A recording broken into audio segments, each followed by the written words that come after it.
My name's Jason Creel and you're watching The Lawn Care Life. Today I want to talk to you about 3 separate experiences I had with potential customers where I was asked for a quote and I did not even respond to the request. Let me give you some advice on how to deal with these situations in this video. Stay tuned. Now, something remarkable happens every year in the spring, and I get really busy with phone calls. That's a good thing because it's how I grow my business. I get a lot of calls for new customers and potential new customers.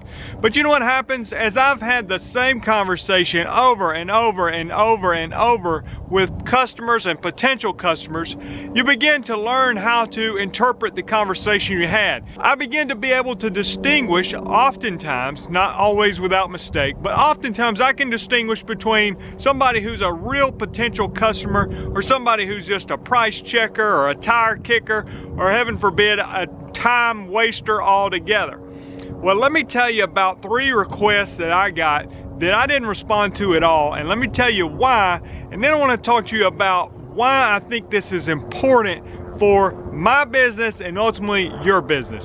Okay, potential customer number 1. I get a request comes in through my website for a customer. It's in a nice neighborhood not far from mine. This is one of those neighborhoods, not the one I live in. This is one where you gotta have a security guard at the gate. You gotta check in to get to the house you're going to, okay? You understand those kind of neighborhoods. I pull up there, I give them, they say, all right, let's see your driver's license, where are you going? I say, I'm going to such and such address. The security guard says, oh, I should have guessed it. You know, I mean, we're talking 9 o'clock in the morning, maybe 9:30, something like that. He said, oh, I should have guessed it. He said, everybody's going there today. I said, you talking other lawn people going there? He said, yeah, lawn people, roofers, construction people, you name it. They're going to that house. And I'm thinking, oh boy, one of those people. So I thought, well, I'm already here. I might as well go on and go. So I go and I get my measurement for the yard. I've got my price. And I've said, okay, I'm going to give the guy a call. And what I like to do a lot of times when somebody sends in an email for a quote or comes in through my website or whatever, I like to call them first for a couple reasons. I want to talk to them and just see, hear my voice, let me have a conversation with them. And then 2, I want to make sure what services they're looking for. They may be looking for something I don't offer, but I like to at least give them a call. So, anyway, I get to his yard. I can't remember if I called before I went or not. But while I'm there, I'm pretty sure I gave him a call, didn't hear from him. I texted him, I emailed back because that's how he responded to me, replied to the email. A couple days go by, I still hadn't heard anything. I'm still trying to communicate through all these methods, text, email, phone calls, no reply whatsoever. I never hear back from the guy.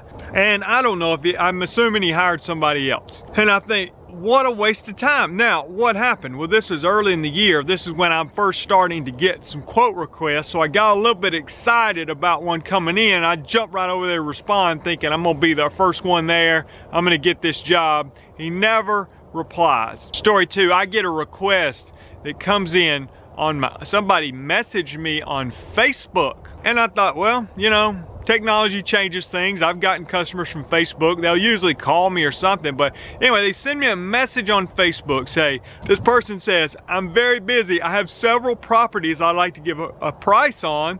But for me, text or Facebook Messenger are the best ways to communicate.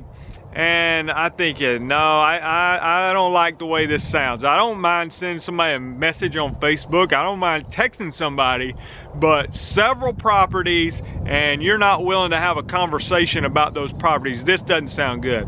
So I reply back on the Facebook message. I say, I'd be happy to go look at your properties. Here's my phone number, give me a call.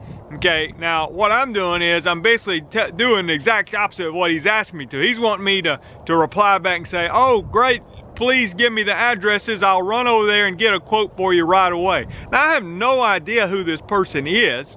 I mean, I can look up his Facebook profile and learn a little bit about him, but you just don't know who you're dealing with. I want to have a conversation. I mean, I still believe that a lot of sales, a lot of business is still somewhat relational even in a technology-driven society. So if they're unable to at least provide a phone number for me, I just felt like in my experience there is a slim chance that this is going to work out. Now maybe I missed out on a potential customer who would have given me several properties that I could have added to my business, but to be honest with you, he never replied back. Of course, he never called me, and I never asked him for anything else. Didn't go look at the properties because my gut feeling told me waste of time. Maybe I was scarred a little bit from the first story that I shared with you. That moves on to customer number 3. Customer number 3 sends me an email through my website, and it says, and on my website, okay, what am I asking for when people want to quote? I'm asking for their name, their address, and their phone number. I think that's reasonable, okay? I don't need their social security number. I don't care what their birthday is, but I do want to know, where do you live? What is your name? And I need to be able to call you to discuss your lawn. That's reasonable, okay? Now, some people think, well, I'm not going to put my phone number on there. Why? They don't want you to call them. Well, I just personally have gotten to where if I can't talk to them, I don't want to really deal with them. I mean, I'm not saying I'm going to call them all the time, but I believe that that initial time I need to be able to have a conversation about the lawn, about the price, and to hear that customer say, yes, Jason, I want you and your company taking care of my lawn. Well, this person doesn't put their phone number on there, and their message says this.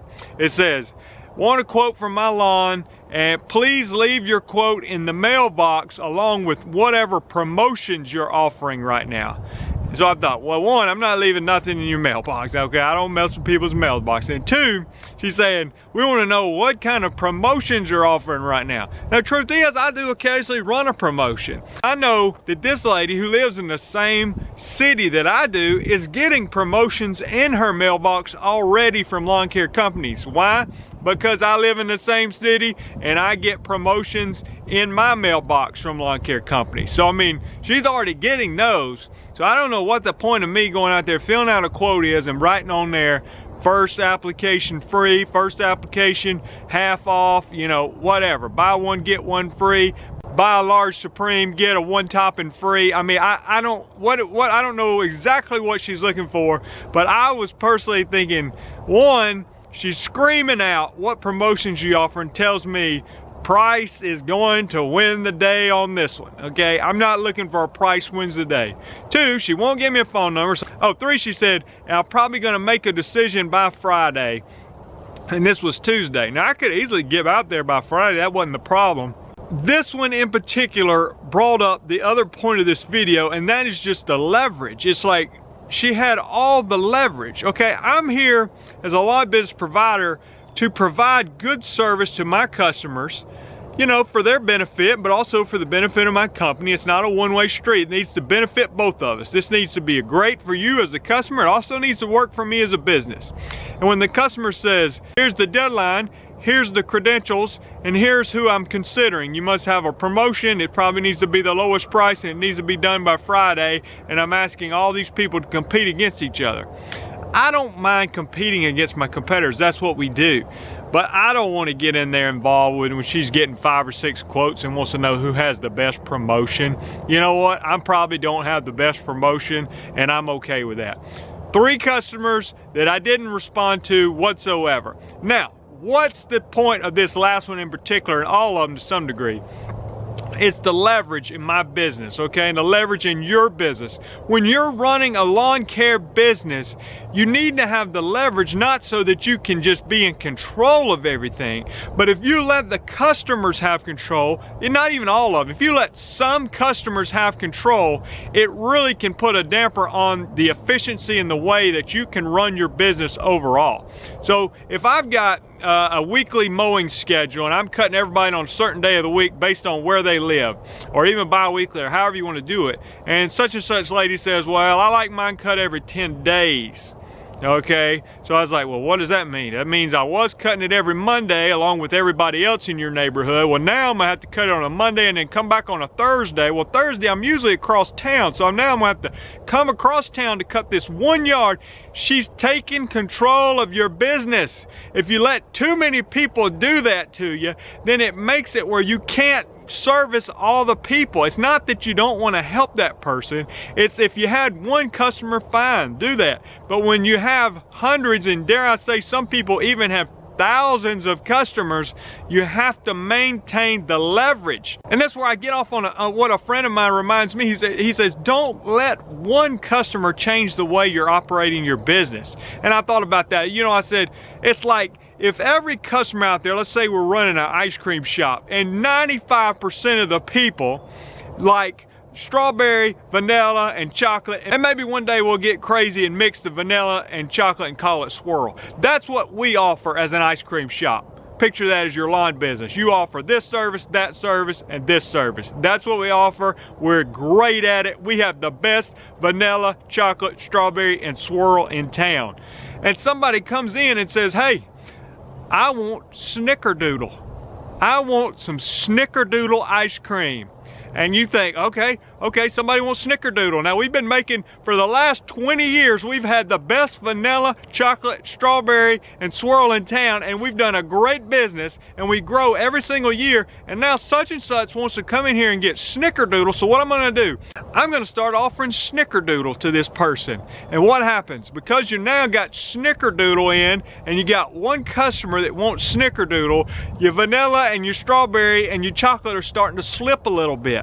And you've let this one customer come in and change the way that you ran the ice cream business that you had ran so great and had been making the best vanilla, strawberry, and chocolate and swirl ice cream in town for the longest time, is now gotten sidetracked making snickerdoodle because one customer came in and wanted that. Okay? It's so important for you to maintain. This is what we offer. We do it the best in town. We are reliable, professional, and we will do the best job in town because we're focused on this. Does that mean you can't go off and do something else? No, it doesn't mean you can't do it. If you want to go buy a curbing machine and start putting concrete curbs around people's flower beds, that's fine. There's people that probably make a lot of money doing that.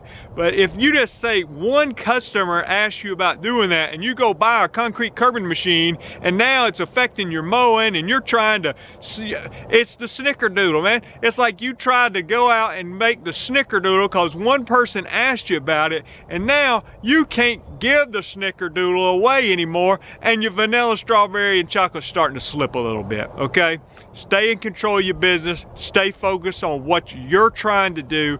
Make the best vanilla, strawberry, and chocolate you possibly can, and don't expand or change the way you're doing something unless it makes perfectly good sense both for you and the customer. Not just because the customer wants it, but it has to also make sense for you as the business owner. Don't forget this. I need to do more videos like this, not just for you guys, but believe me, I need to hear this message myself. And hey, listen, let's say you've already done this, you've made a mistake, the customers have taken over your business and you don't have any control anymore. Do this. Go to your local ice cream store, get you a big cup of snickerdoodle ice cream and sit there and eat the whole thing and think about, you know what? There's nothing wrong with snickerdoodle ice cream. And maybe one day I'll be a snickerdoodle ice cream lawn company. But for right now, I need to get focused back on having the best vanilla, strawberry, and chocolate in town. If you hadn't done so, go ahead and subscribe to the channel. Check out some more videos that are popping up now. And let me hear from you in the comments what you think about this video.